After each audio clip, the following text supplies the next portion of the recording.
Jeshi la Polisi Kanda Maalum ya Dar es Salaam kwa kushirikiana na vyombo vingine vya usalama, pia wananchi ambao ni wadau wetu muhimu, linaendelea kutekeleza majukumu yake ya kiusalama na ya msingi ya kuzuia vitendo vya kihalifu katika jiji letu la Dar es Salaam kwenye maeneo mbalimbali. Kwa kifupi sana, hali ya usalama kwa ujumla katika jiji letu la Dar es Salaam ni nzuri na wananchi wanaendelea na shughuli zao vizuri kama kawaida.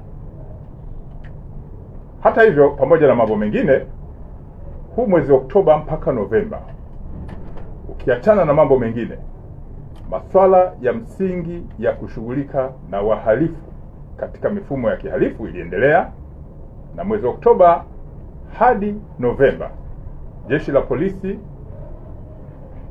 kwenye sehemu za mashauri yaliyofikishwa kwenye ofisi ya mashtaka, lakini baadaye mahakamani, kumekuwepo na mafanikio yaliyowezesha baadhi ya watuhumiwa waliopelekwa kwenye vyombo hivyo vya kisheria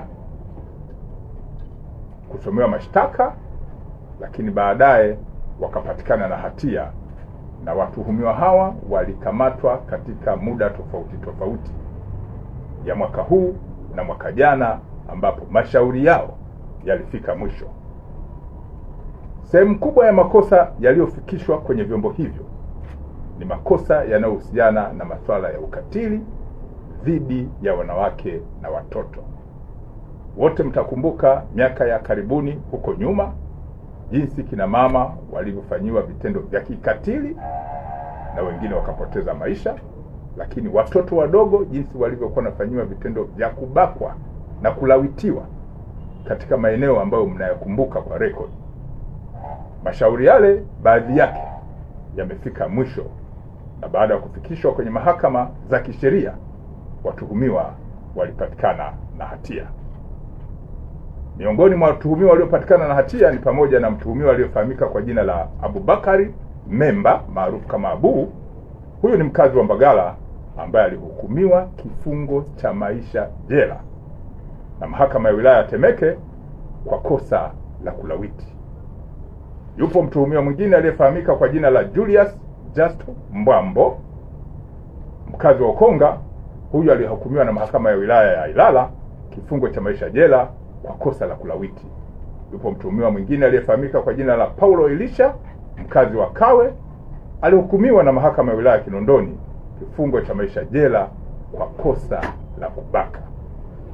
Yupo mtuhumiwa mwingine aliyefahamika kwa jina la Eric Mwagama, mkazi wa Kimara, alihukumiwa na mahakama ya Ubungo kifungo cha maisha jela kwa kosa la kulawiti. Mtuhumiwa mwingine Khalfani Ramadhani, mkazi wa Kiponza Chamazi, alihukumiwa na mahakama ya Temeke kifungo cha miaka 30 jela kwa kosa la unyang'anyi wa kutumia silaha. Lakini wapo watuhumiwa wengine waliofahamika kwa majina ya Jackson Twemwesige na Abraham Hassan Mkwawa.